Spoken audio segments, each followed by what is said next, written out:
This game is on non-Strombo wreckage. It is a very, very bipolar map for ONI, due to the fact that it is so large, but a lot of open space. This can allow you to get down to this power very, very quickly. Without corrupt intervention, it's harder to pinpoint where the survivors could be. They could either be behind the main, or all the way deep in the bot side of the map. But, due to Undying, we see an aura. This means we know where one person is. So this means they spawned roughly around that area. As we walk towards it, we see another player.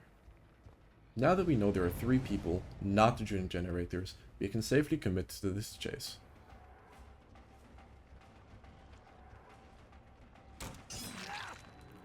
After we have this M1, the goal should be to get the power as fast as possible. I know there is a person there, however while playing I did not see this.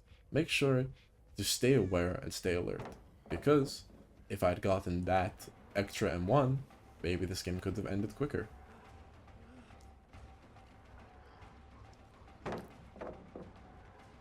I see him running that way, and I won't be able to catch up for a while anyway, so I decide in the small amount of downtime, where I don't have to down him as quickly as possible, to just break the pallet and get more resources out of the game. Now I am close, I want to end the game and end this chase as quickly as possible. I take the gamble that they are not going to get the pallet safe, and it pays off. However, the correct play would be to scout around and see if I could get another M1. Since only one generator was popped, they're not stacking on gens, which means they're splitting, which means there's another generator out there with some amount of progress on it.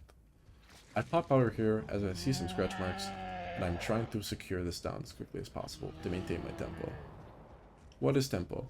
Tempo is the uptime you have on the game, whether that be through your map presence, your quick chases, or just damaging generators as fastly as possible. It's all about how fast you can do things in succession. This is a small micro mistake I made. I could have just broken the pallet instantly and cooked her even quicker.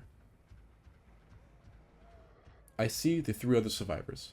I now know there is no major progress on any other generator. Otherwise, only 2 people would be here. This ace is not very good. He gives me the M1 for free. You're going to encounter bad players a lot. However, just because they're bad doesn't mean you still can't lose. Since he runs all the way bot side, away from generators I want to pressure, and away from dead zones, there is no reason for me to chase him. They unhook in my face, and this is a major mistake. This Nia playing like this already tells me all I need to know about her. She is a very egotistical player, and will try to use very, very aggressive perks against you. She most likely has Decisive Strike, as she's trying to force me into tunneling her. Do not fall for this trap. You will lose. Decisive Strike is Oni's biggest counter. They break one of my totems. I now know where 2 people are. One person is on the now broken totem, and one person is here being chased.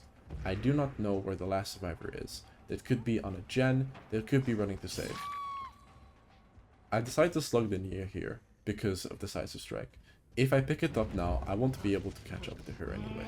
Since there's no reason for me to go kill her, I would rather come here and kill the unhooker, and split my pressure.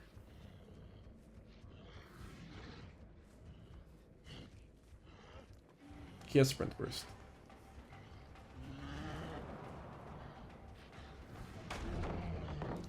A small micro error that doesn't really matter.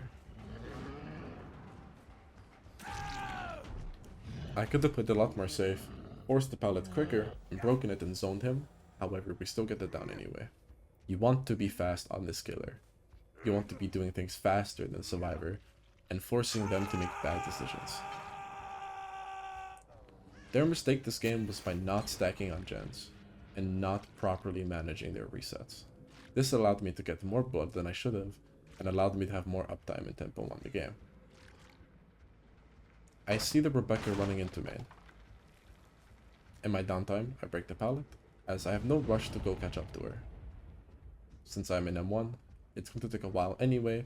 I would rather get some value out of removing resources. They go for the unhook.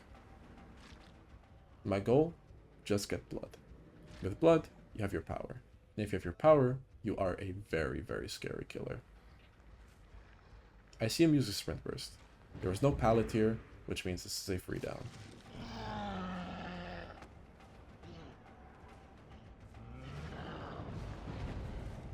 I now know where 2 survivors are definitely. I know which generators they could be on, since they have progress already. And now I know where even more people are. This means I know where to go to next, and what I should do next. What do you think I should do next? Just think for yourself. And just think about how it could play out. This is a good way to practice your macro. I see the Nia here, fully healthy, and I see a lot of blood. I like my Pentamento in the downtime that I have, because no matter how much distance she gains, I will catch up to her quickly. Maximizing your time efficiency on Oni is very, very crucial. Small things like this matter. They get the unhook, and I'm assuming they're going to go reset. We now have 2 people on death hook. My goal is to try to kill this ace. I look around for people who could be nearby, and I find the Rebecca. I kick this generator, and I have no intentions of chasing her. She's useless to me. Killing her or putting her on a hook won't do anything currently. I want to kill this ace. He's on death. He uses his sprint burst, and he's already touched a generator, so I know he will not have decisive strike. By strafing left or right, you can make your movement kind of unpredictable. Here, there is no reason for me to slug, as she will have decisive strike.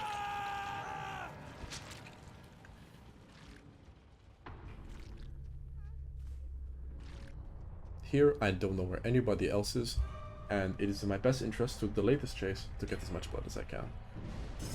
She makes a mistake here, and I go to swing to down here, but she uses plot twist. This means she has DS. As I'm already in a winning state, I do not want her to become healthy. I decide to pop my power here, as I want to kill her as fast as possible and get this kill. Because once I get this kill, this game is more than secured. I'm still getting used to the current Oni flicks, as I already have the muscle memory of the old ones. Now with her dead, this allows us to just play very comfortably. All we need to do is find one person and we win the game. Since there was a lot of blood on the map already, this shouldn't be a problem.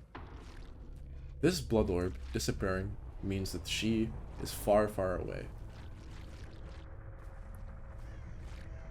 There is a certain amount of blood orbs that can be present on the map at one time. If they start disappearing, you should be running far away from that destination. No one is there. I know they'll be on this generator, since I've seen multiple of them working on it before, and survivors tend to go back to generators that they've already worked on, because it has progress, obviously. Either way, they will be working on the top side of the map, on main, because of the generator in main, and the generator outside the main having progress. As we can see here, he was on this generator.